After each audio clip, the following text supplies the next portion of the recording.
This channel does not promote any violent, harmful, or illegal activities. All content provided by this channel is meant for an educational purpose only. বাহ এবার হয়েছে স্বাদ। হ্যাঁ, অপূর্ব স্বাদ। MDH এর চাঙ্কি চাট মশলা জীবনে আসল স্বাদ জাগলো। আসল মশলা yes MDH।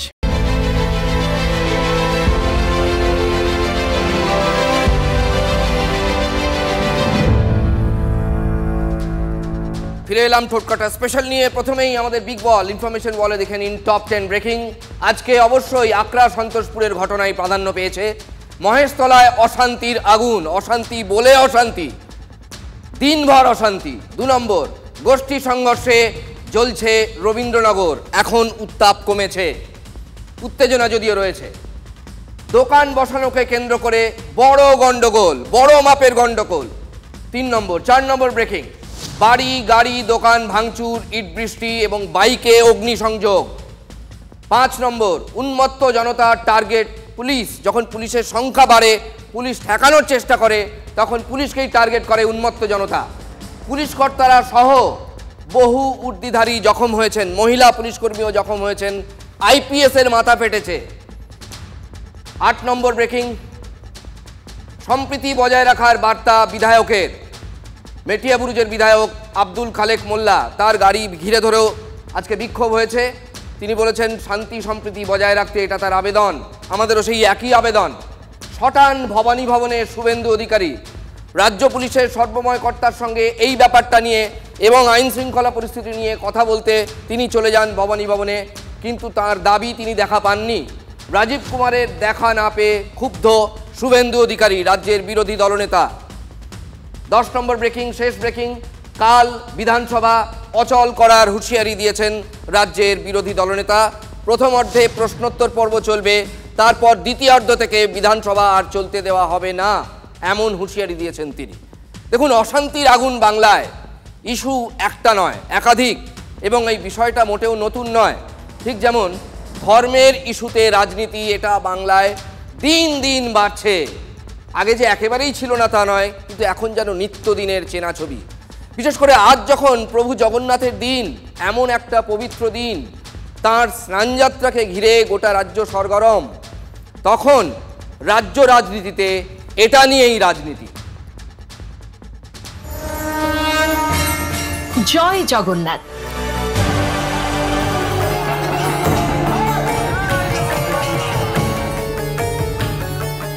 হিন্দু ঐক্য গড়ে তুলুন, রথযাত্রা পালন।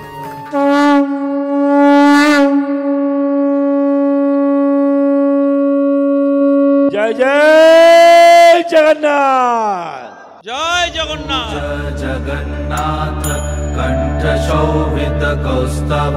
প্রভু শ্রী জগন্নাথ দেব, প্রভু শ্রী বলরাম, মাতা সুভদ্রা রানীর আশীর্বাদে পদ্মনাভ বেদ গর্ভ চন্দ্র সূর্য বিলোকনা। আমরা এই রথযাত্রায় আরেকবার শক্তি দেখাবো পশ্চিম বাংলায়, যে হিন্দু এক, হিন্দু জাগছে, হিন্দু তার শক্তি দেখাচ্ছে।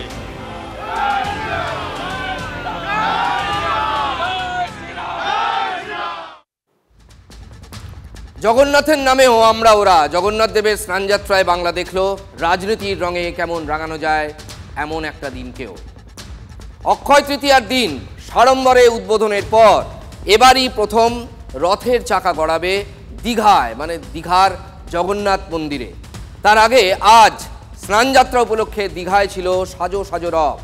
বিশেষ আচার অনুষ্ঠানের মধ্য দিয়ে জগন্নাথ, বলরাম এবং সুভদ্রার স্নানযাত্রা সম্পন্ন হয়েছে। সেখানে ভক্তের ঢল ছিল ভোর থেকেই।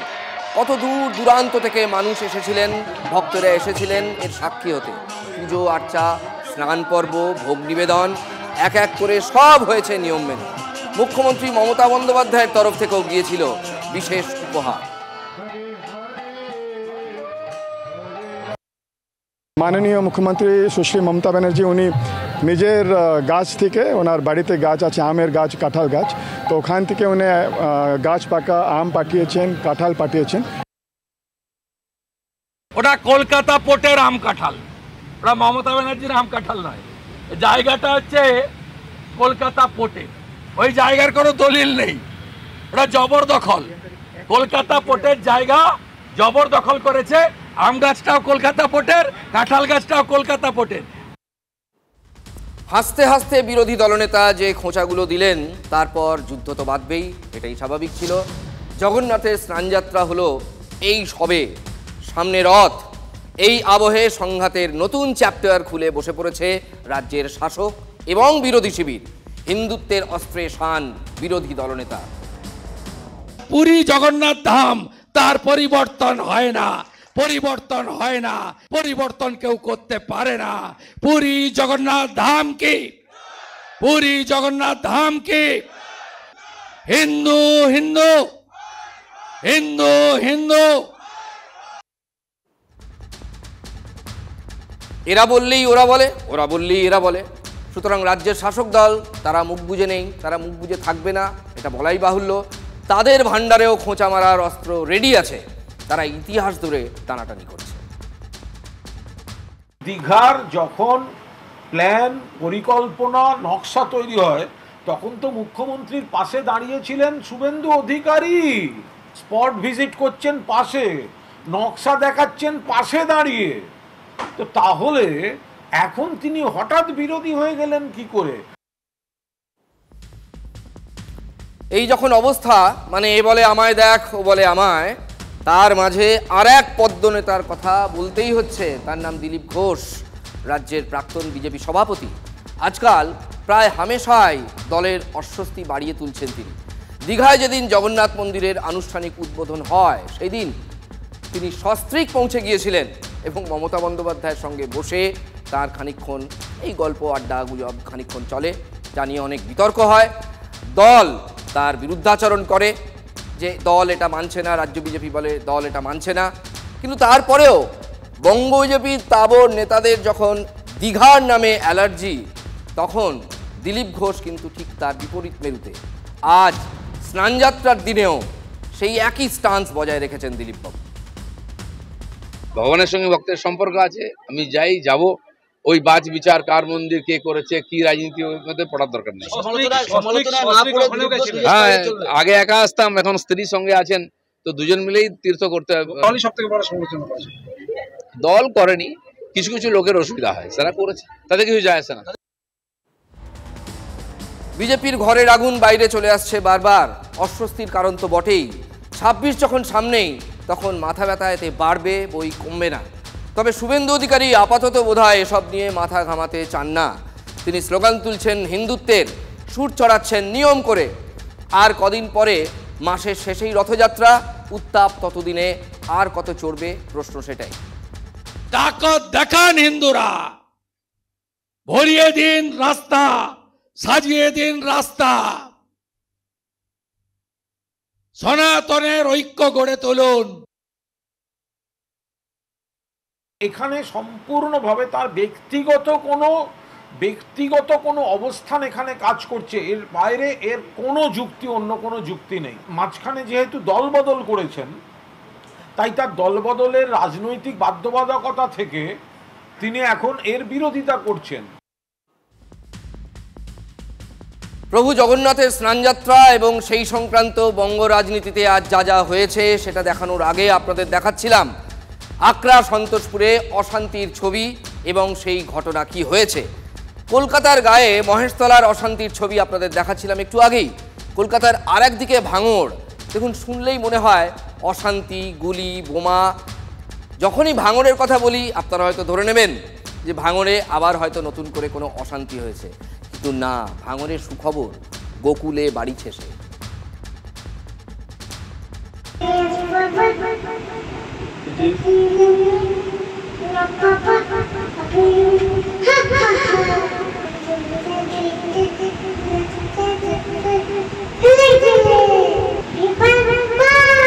আরেকটা এই যে বিফোর,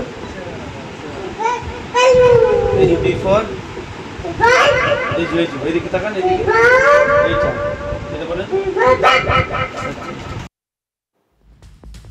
এই যে বাচ্চাটাকে দেখালাম, ওর নাম কি বলুন তো? ওর নাম আরফাজ আরিন।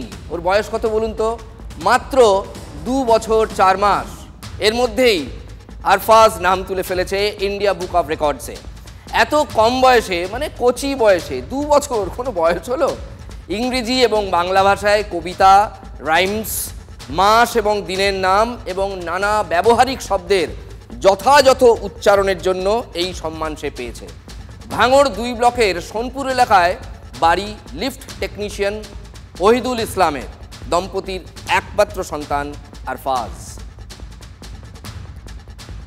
ব্যাপারটা হচ্ছে আমার একটা টার্গেট ছিল যে আমার ছেলেকে আমি মানুষের মতো মানুষ করব। তো সেই উদ্দেশ্য নিয়ে এর যখন 1.5 বছর বয়স হয় তখন থেকেই আমি একে বাড়িতে অল্প অল্প করে পড়ানো শুরু করি, তারপরে প্লে স্কুলে ভর্তি করি 1.5 বছর বয়সে।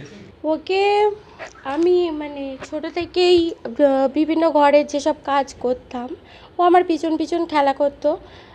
যে কোনো ধরো আমি রান্নাঘরে কাজ করছি, একটা সবজি ধরো বললাম যে বাবা এটা ইংলিশ ওয়ার্ড যে পটেটো এটা কি, ওকে শেখাতে শেখাতে বললেই একবার ও চট করে ধরে নিচ্ছে, বা বলতে হয় না ওটাকেও, একবার বললেই হয়ে যাচ্ছে, শিখে যাচ্ছে। আর প্রতিবেশী এরকম একটা গর্ব আমরা পেয়েছি আমাদের মধ্যে। আমি এই গ্রামবাসী হিসেবে আমি খুবই গর্ববোধ করছি। প্লাস আশেপাশের যারা অভিভাবক আছে তাদেরকে বলবো এরকম একটা হীরের টুকরো সন্তান তারাও মানুষ করুক, তারাও নিজের সন্তানের প্রতি নিজে এরকম আগলে রাখুক। ভাঙড় আগাগোড়াই কিন্তু একটা মিডিয়া মারফত বলুন আর নেতাদের মারফত বলুন ভাঙড়কে সবসময় কলুষিত করে রেখেছে। দুর্নাম বলতে দেখুন, কালো কয়লার ভিতরেই হিরেকে খুঁজে পাওয়া যায়। কালো কুচকুচে কয়লার ভিতরেই চকচকে হিরেকেই সেখান থেকেই খুঁজে বার করা হয়। এটা আমাদের কাছে একটা হিরে। ওইদুলের এই ছেলে আমাদের কাছে একটা হিরে, যে 2 বছর 4 মাস বয়সে ইন্ডিয়া বুক অফ রেকর্ড এবং এলিক বুক অফ রেকর্ডসে সে তার খ্যাতি অর্জন করেছে এবং তার নাম প্রকাশ করেছে। এটা আমাদের ভাঙড়ের গর্ব। তো সেক্ষেত্রে আমি ভাঙড়ের মানুষকে বলবো, আপনারা আপনাদের বাচ্চাদের ছোট থেকেই শিক্ষা দিন। শিক্ষাই এই ভাঙড়কে একটা জায়গায় নিয়ে আসতে পারবে। এই দুর্নামকে ঘুচিয়ে দিয়ে এই ছোট ছোট বাচ্চা এবং আগামীর জেনারেশন ভাঙড়কে আবার সুন্দর জায়গায় নিয়ে যাবে। ভাঙড় আবার ভারতবর্ষে আগামী ভবিষ্যতে সুন্দর জায়গায় আসবে, সুন্দর জায়গা আহরণ করবে। প্রত্যেক বাবা মাকে বলবো আপনার সন্তানকে ভালোভাবে মানুষ করুন, শিক্ষা দিন, আর টার্গেট রাখুন IPS করব, IAS করব, নইলে ডাক্তার করব। ভাঙড়ের মানচিত্র, ভাঙড়ের গেটআপ পুরো চেঞ্জ হয়ে যাবে। তখন ভাঙড়ের নেতাদের পিছনে আর আমাদের ছুটতে হবে না। কি সুন্দর বলছিলেন উনি। ভাঙড়ের বিস্ময় শিশু আরফাজ আরিনের বাবা ওহিদুল ইসলামের, তিনি লিফট টেকনিশিয়ান। তার কথাটা আপনাদের আরেকবার শোনাতে ইচ্ছে করছে। ভাঙড় আগাগোড়াই কিন্তু একটা মিডিয়া মারফত বলুন আর নেতাদের মারফত বলুন ভাঙড়কে সবসময় কলুষিত করে রেখেছে।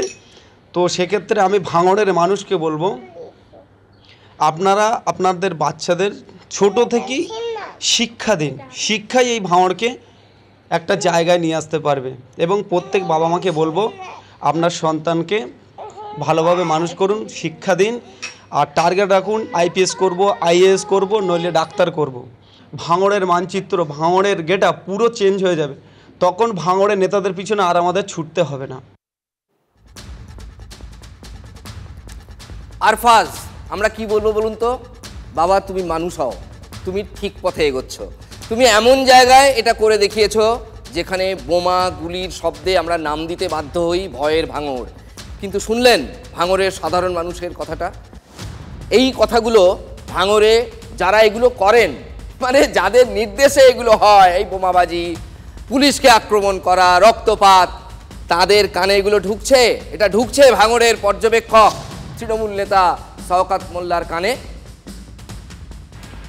2021-এ কোনোভাবে তালগোল পাঠিয়ে ভাঙড়ে জিতেছিল। 2026-এ গোহারা হারবে নওশাদ সিদ্দিকী ভাঙড় থেকে।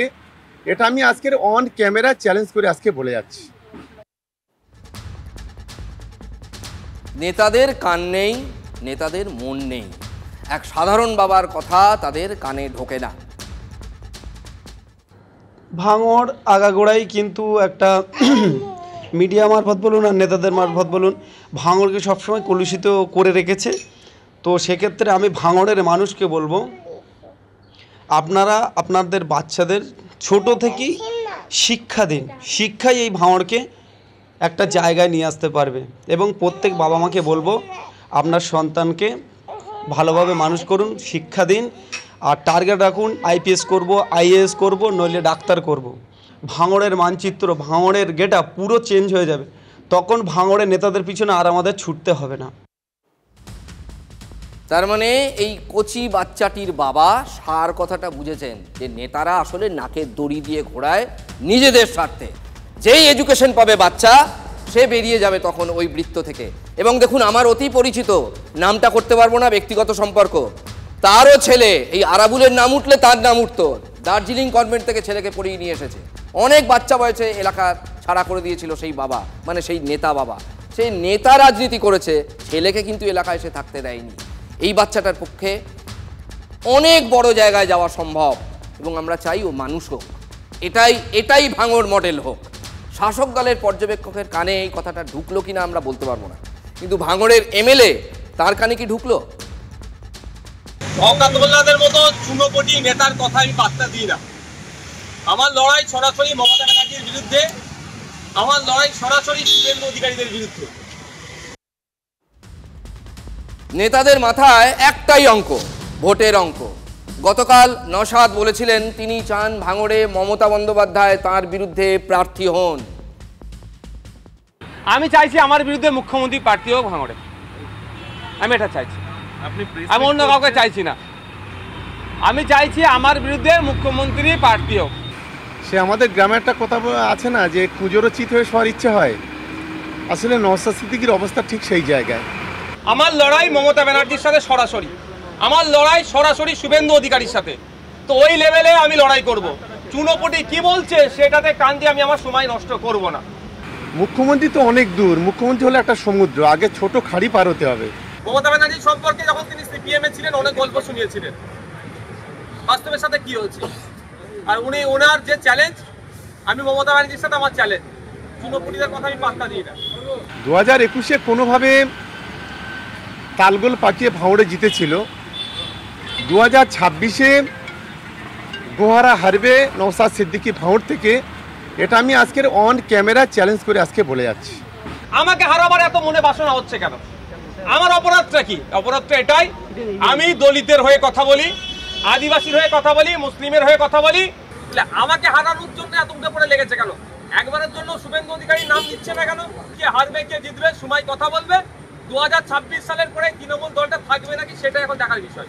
আমরা লোকসভা নির্বাচনের আগে আমরা দেখেছিলাম ঠিক এইভাবে বড় বড় বুলি ওড়াতো যে ডায়মন্ড হারবার এবারে অভিষেক বন্দ্যোপাধ্যায়ের বিরুদ্ধে লড়াই করবে, কিন্তু আমরা দেখলাম যে ঠিক সময় মতো লেজ গুটিয়ে পালিয়ে গিয়েছিল।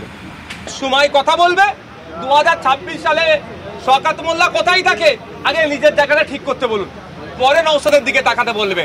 2026 সালের পরে এমনি রাজনীতিও থাকবে না, কোথায় এমনি তো রাজনীতি ছাড়তে হবে, টিআর জেলার ভাত খেতে হবে। দেখুন না, নওশাদ সিদ্দিকী যে নিজের পরিবারের লোকগুলোকে ধরে রাখতে পারছে না, আর সে মুখ্যমন্ত্রীর বিরুদ্ধে দাঁড়াবার স্বপ্ন দেখছে, বা মুখ্যমন্ত্রী তার এগেইনস্টে দাঁড়াক সেই স্বপ্ন দেখছে। সে আমাদের গ্রামে একটা কথা আছে না যে কুজোরও চিত হয়ে সবার ইচ্ছে হয়। সরকার সাথে আমি সতর্ক এই জন্যই করে দিচ্ছি যে কাশেম বাজান এখনো মনে হয় তৃণমূল কংগ্রেসের মেম্বারশিপ নেয়নি, তিনি সরাসরি তৃণমূল কংগ্রেসের সাধারণ সম্পাদক পদে চলে আসলো। এটা বুঝতে হবে না, উনি এতদিন পর্যন্ত কাসেম সিদ্দিকী সম্পর্কে বাজে মন্তব্য করে গেছে, গতকালকের পর থেকে তাকে সম্মান দিয়ে কথা বলতে হবে। এটুকু ভাবা দরকার কোন থেকে কে কোন জায়গায় কি খেলছে। ভাঙড়ের ওই বিস্ময় শিশুর বাবার কথাটা কেমন যেন ভোটের অঙ্ক আসতেই হাওয়ায় মিলিয়ে গেল। নেতারা শোনার পাত্র নন, তারা শুধুই ভোট নিয়ে ভাবেন। ভোটই রাজনীতির এক এবং একমাত্র টার্গেট। না, একটু ভুল বলে ফেললাম। ভরতপুরের MLA, তৃণমূল MLA হুমায়ুন কবিরের টার্গেট কিন্তু আজকে অন্য। কাসেম সিদ্দিকী একটা পীরজাদা, সে ফুরফুরা শরীফের সুসন্তান, কিন্তু রাজনীতিতে যদি বলেন সে অ আ ক খ জানে না, রাজনীতির ABCDও জানে না। কাজে একে নিয়ে আপনারা যত মানে আগ্রহ প্রকাশ করছেন, আমি নিজে এত আগ্রহী নাই এসব ব্যাপার নিয়ে। আচ্ছা, সংখ্যালঘু মুসলিম ভোট নিয়ে তৃণমূল কি চিন্তায়? এই প্রশ্নটা নতুন তুলছি না, এই স্টুডিওতে দাঁড়িয়ে আগেও তুলেছি। তার কারণ এমন এমন ফ্যাক্টর ঘটছে রাজ্যে, তৃণমূলই ঘটাচ্ছে, মনে হচ্ছে যেন তারা ঠিক রিলাই করতে পারছেন না, মানে তৃণমূল। না হলে এতজনকে নিয়ে পরীক্ষা নিরীক্ষা কেন? শেষ পর্যন্ত দলে যোগ দেওয়ার আগেই রাজ্য সাধারণ সম্পাদক করে দেওয়া হয়েছে কাসেম সিদ্দিকীকে, যিনি ফুরফুরা শরীফের অন্যতম পীরজাদা। তৃণমূলের নতুন মুসলিম মুখ কি তবেই আইএসএফ এমএলএ নওশাদ সিদ্দিকীর তুতো ভাই? তিনি কি নতুন মুসলিম মুখ হতে চলেছেন? শিকে ছুটল না হুমায়ুনের কপালে? দেখুন, হুমায়ুন কবির হঠাৎ এতটা রেগে যাচ্ছেন কেন? তিনি বলছেন ও কি জানে রাজনীতির পীরজাদা, পীরের আওলাদ, তাই তিনি এসেছেন, কিন্তু তিনি রাজনীতির এবিসিডি অ ক খ কিছুই জানেন না। আগে দেখব, পরে সার্টিফিকেট দেবো। হুমায়ুনবাবু কিন্তু রেগে গেছেন। কাসেম সিদ্দিকী তৃণমূল কংগ্রেসের ইতিহাসে এই প্রথম যে আনুষ্ঠানিকভাবে যোগদান না করেই দলের রাজ্য কমিটির সাধারণ সম্পাদক হয়েছেন পীরজাদা কাসেম সিদ্দিকী। আপনারা যারা মুসলিম জনগোষ্ঠীর স্বঘোষিত নেতা, আপনারা নিজেরাই বলেন, হুমায়ুন কবির আপনি নেতা, অসংখ্য নেতা আছেন তৃণমূল কংগ্রেসের, সিদ্দিকুল্লাহ বাবু আছেন, ফিরহাদ হাকিম আছেন, শওকত মোল্লাও আছেন। হঠাৎ কি হলো যে পীরজাদা কাসেম সিদ্দিকীকে তৃণমূল কংগ্রেসে অন্তর্ভুক্ত করতে হলো? আপনারা কি তাহলে যথেষ্ট নন? না, এটা নিয়ে আমি কোনো মন্তব্য করব না, কারণ এটা আমাদের সর্বোচ্চ নেত্রী সিদ্ধান্ত নিয়েছেন। তার কি গুরুত্ব আছে না আছে সে বিষয়টা তিনি ভবিষ্যৎ কথা বলবে, আমি এই নিয়ে কোনো কথা বলব। কাসেম সিদ্দিকী কতটা ফ্যাক্টর হবে? কাসেম সিদ্দিকী একটা পীরজাদা, সে ফুরফুরা শরীফের সুসন্তান, কিন্তু রাজনীতিতে যদি বলেন সে অ আ ক খ জানে না, রাজনীতির এবিসিডিও জানে না। এখানে 294টা কেন্দ্রে কে কোথায় কি বলছেন এটা নিয়ে আমাদের কোথাও কোনো আলোচ্য বিষয় নয়। মমতা বন্দ্যোপাধ্যায়কে দেখে ভোট হবে, মমতা বন্দ্যোপাধ্যায়কেই মানুষ ভোট দেবেন। মানে যাকে মনে হয় সকাল সন্ধ্যে ধরে বসিয়ে দেয়, একটা পোস্ট বাকি সব ল্যাম্প পোস্ট। এবার যা বলার তারা তাদের মতো বলতে পারেন। দল নজর রাখছে, দল কত অবধি অ্যালাউ করবে না করবে দলের নেতৃত্বের ব্যাপার। কয়েকদিন আগেই তৃণমূল কংগ্রেসের কার্যত বাপান্ত করেছেন কাসেম। এহেন কাসেম আদৌ কতটা ফলপ্রসূ হবে ঠারে ঠোরে তা নিয়ে প্রশ্নও তুলে দিলেন ভরতপুরের বিধায়ক। ভাঙড়ের বিধায়ক যখন তাদের বাৎসরিক যে দলীয় কর্মসূচি পালন করতে গিয়ে একটা বিশৃঙ্খলায় অ্যারেস্ট হয়েছিলেন, সেই সময় আমি দেখেছি লালবাজারের সামনে এই কাসেম সিদ্দিকী অনেক বাজেভাবে রাজ্যের তৃণমূল সরকারকে বা তৃণমূলের নেতৃত্বকে আক্রমণ করেছিলেন, অনেক বাজে বাজে ভাষা বলেছিলেন। সেই সব ভাষা বলার পরেও তার গ্রহণযোগ্যতা বা তাকে নিয়ে কি পরিকল্পনা আছে এটা আমি তো এইসবের জায়গায় নেই। যা ইচ্ছে বলুন, অনেক শুনেছি, ওই ইয়ের থেকে চলছে এটা, ওই হিন্দু মুসলমান পার্সেন্টেজ অনেক হলো, দিনের শেষে কে কি বলছেন ছেড়ে দিন না, যদি কারোর অসুবিধা থাকে। তা আজকে 2026-এর নির্বাচনের আগে এই যে ধরুন ওয়াকফ বিরোধী বিল বিরোধী আন্দোলন এবং তাকে ঘিরে যে মুর্শিদাবাদের যে ঘটনাক্রম ঘটল, তার জেরে কি মুসলিম জনমানসে কিছু প্রভাব পড়ছে? না হলে হঠাৎ আবার এই এক পীরজাদাকে আটকাতে আরেক পীরজাদাকে নিয়ে আসা হলো কেন? আরেকজন মুসলিম লিডারকে প্রয়োজন হচ্ছে কেন? হাওড়া হুগলি 2-24 পরগনায় যতটা এই পীরের আওলাদরা আছে বা পীরকে মানে বা ফুরফুরা শরীফ থেকে শুরু করে আরও কিছু পীরজাদা আছে, বাকি মুর্শিদাবাদ, মালদা, উত্তর দিনাজপুর মুসলমানদের তো শক্ত জায়গা, সেখানে পার্সেন্টেজের দিক থেকে সব থেকে রাজ্যের যতগুলি জেলা আছে তার মধ্যে মুসলমান বেশি বসবাস করে মুর্শিদাবাদে। মুর্শিদাবাদ, মালদা, উত্তর দিনাজপুর, নদিয়ার একটা অংশ, বর্ধমানের কিছু অংশ, এইসব জায়গাতে পীরের ভক্ত কম আছে। পীরকে দেখে তারা রাজনীতিও করে না, পীরদের দেখে তারা ভোটের বাক্সে ভোটও দেয় না। কাজেই এসব কে কোন ক্যালকুলেশনে আগাচ্ছে সময় কথা বলবে। ভরতপুরের যিনি বিধায়ক তিনি নিশ্চয়ই আমাদের দলের একজন সৈনিক বলেই তো তিনি বিধায়ক। তো বিধায়ক হলে তো তার বক্তব্যেও সেটা প্রতিফলিত হবে। আপনি বলছেন কাশেম সিদ্দিকী রাজনীতির অ ক খ জানে না, কিন্তু কাশেম সিদ্দিকী যোগদান করলেন না আনুষ্ঠানিকভাবে, হয়ে গেলেন সরাসরি একটা শাসক দলের সাধারণ সম্পাদক। উনি তো মানে বড় পারফর্মার। আপনি কি সাধারণ সম্পাদক হতে পেরেছেন? আমি এসব নিয়ে কোনো মন্তব্য করব না। আগেই বললাম যে তার অ আ ক খ রাজনীতিতে জানে না, এটা আমি আপনাকে আবার রিপিট করছি। ABCD জানে না, কিন্তু তবুও নেতৃত্ব তাকে যখন গ্রহণযোগ্য উপযোগী মনে করেছে তাকে নিয়েছে। এ নিয়ে আমি একটা শব্দ উচ্চারণ করব না। এটা নিয়ে ভবিষ্যৎ নির্বাচনের সময় তাকে নিয়ে কতটা ফলপ্রসূ হয়েছে, কতটা কাজ হয়েছে বা কতটা হয়নি, সেটা ভবিষ্যতই বলবে। বিধায়ক বলুন, সাংসদ বলুন, যারাই বলুন, দিনের শেষে বাংলায় ভোট মানে মমতা ব্যানার্জির ভোট। ভরতপুরের মানুষও যে ওনাকে নির্বাচিত করেছে সেটা মমতা বন্দ্যোপাধ্যায়কে ভোটটা দিয়েছে, মমতা বন্দ্যোপাধ্যায় প্রতিনিধিকে ভোটটা দিয়েছে। একটা পোস্ট, বাকি সব ল্যাম্প পোস্ট। নওশাদ সম্পর্কে কি বলবেন? উনিও তো রাজনীতির অ ক খ জানতেন না, নবাগত ছিলেন, জিতেছিলেন তো। এখন তো তার 4 বছর পূর্ণতা পেয়েছে। 4 বছরের দাঁড়াবার, চলাফেরা করবার, কথা বলবার মতো জায়গায়। কাশেম সিদ্দিকীকে আপনি তেমন একটা নাম্বার দিচ্ছেন না? বললাম তো, রাজনীতি তাকে করতেই দেখেনি। রাজনীতিও সে তো ওই নওশাদ সিদ্দিকীর পক্ষেই আমাদের সরকারের বিশাল সমালোচনা করেছে, যাচ্ছে তাইভাবে তার বিরোধিতা করেছে। তাহলে সেই লোক এসেছে, তার আগে যোগ্যতার প্রমাণ দিক, তার কত সমর্থক আছে, তাকে দেখে কত মানুষ টিএমসিকে ভোট দিচ্ছে, রেজাল্টের পরে বলবো, আপনারাও জানতে পারবেন, আমিও জানতে পারবো, তারপর তাকে নিয়ে সার্টিফিকেট দেবো। না, উনি মাঝে মাঝে উনি কিছু বলেন, উনি বন্ধু লোক। ওনার যতদিন উনি তৃণমূলে আছেন এরকম একটু বলবেন, যেদিন ওনার মুড হবে উনি অন্য কিছু ভাববেন, অন্য কারুর ফাঁদে পড়বেন।